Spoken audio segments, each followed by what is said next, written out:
Hello, NightHaunt. I got this display case from Amazon for 40 bucks, and it came disassembled. I assembled it in probably 10 minutes. It was really fast. I'm kind of mechanically inclined because it wanted you to use a QR code to go to the instructions. It didn't come with any written instructions. The only disappointment with it is it didn't come with written instructions, so I had to figure out how to assemble it without any instructions, because I didn't want to go to the site that it sent me to in case it was like something that would compromise my privacy. So I know I'm paranoid, but that's the way I did it. There's a plexiglass cover, and I always try to orient it so I'm grabbing on the same place so that the fingerprints are always in the same place and not obscuring my models. The top, the bottom, the sides, and the back are all made out of MDF, which seems to be a material that's used a lot and people are pretty happy with. It appears strong and well made. There's a handle. The handle looks rigid and will probably not come loose while I'm carrying this thing. It's pretty heavy, so that's important. It comes with 5 metal pans. I haven't removed the plastic from them, but they're made of metal so that you can have magnets. So I will pull out the second shelf. When I got these hex rays, they were already magnetized, so they stay put. I also got some magnets here, cheap on Amazon, that I'm gonna try my hand at magnetizing this stuff.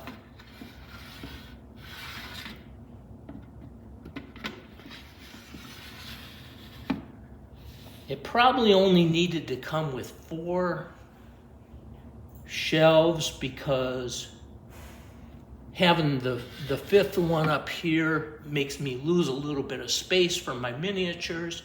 It probably should have came with 4 shelves, or it came a little bit taller for 5, because it would be difficult to fit anything other than if you're using this for the little Lego men, it would probably be perfect. And it is a multifunctional cabinet, so they probably took the standard size that fit the most things and did it that way.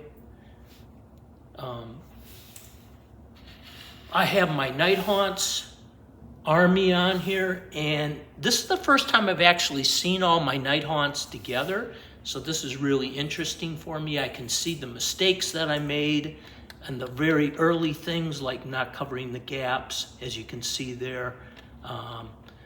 That looks pretty bad. I could have definitely given the hands on these Grimghast Reapers. I could have given the hands on these another coat of white to make them not look like they're covered with the same paint as the shrouds. That would have been better.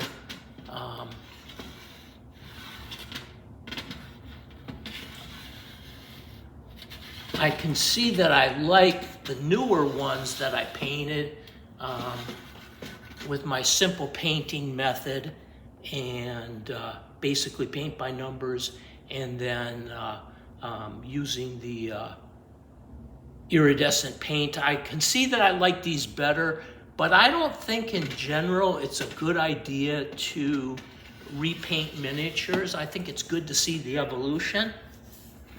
And I also have more of these guys that I can paint in the new method if I decide not to give these extra miniatures away to family. I could certainly paint them and make them look the same, and then I can keep what I've done in the past. Here's some for comparison, a new one that I painted, which I actually like better than the old ones, the way I painted them. I do like the bases, the way I did the bases. And I was remembering that I didn't like the bases, but I actually like them better than the bases that I've done recently. So maybe I'll go back and look at those videos, how I did that. I probably don't have those videos anymore, but maybe that was done with Citadel instructions or whatever. I doubt it, but maybe I could figure out how I did that before, kind of reverse engineer it and make all my bases like that. This is certainly going to help with breakage. That Grimghast Reaper back here that got broken fell off my shelves and in my little slider cases and got broken. So I highly recommend these cabinets for your army as a way to keep them unbroken as well as dust free.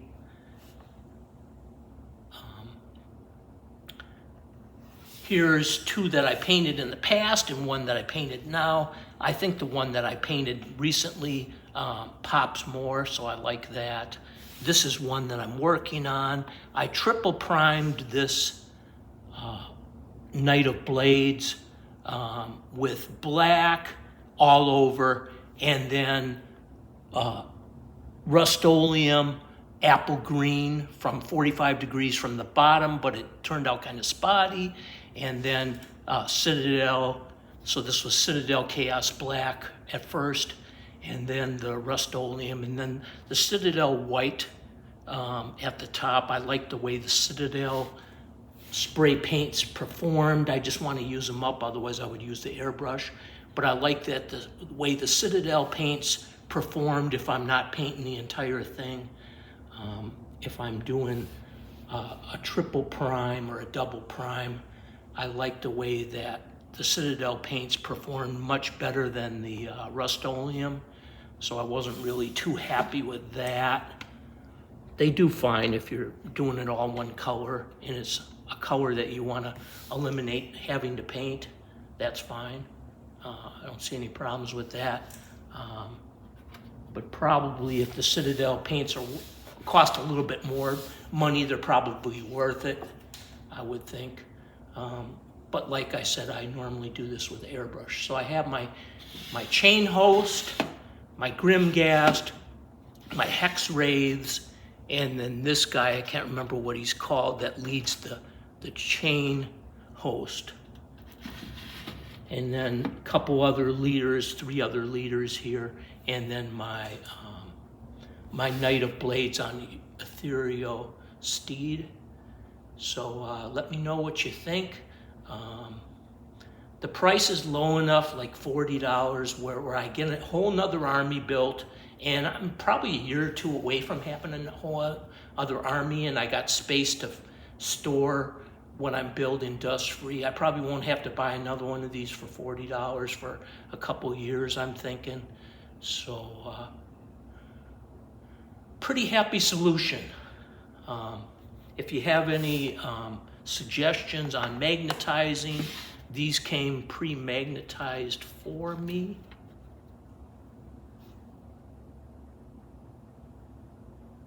Looks like they just stuck them on there. And I guess they were the right height where they would magnetize. So maybe that's all I need to do is super glue these on there, and maybe they'll be the right thickness for that to happen. Or if you have to put a shim in there to get it at the right distance from the plate to stick, let me know. If you have any suggestions on that in the comments, I would certainly appreciate it. This is as much of an ask for help as providing help, right? Thank you, NightHaunt.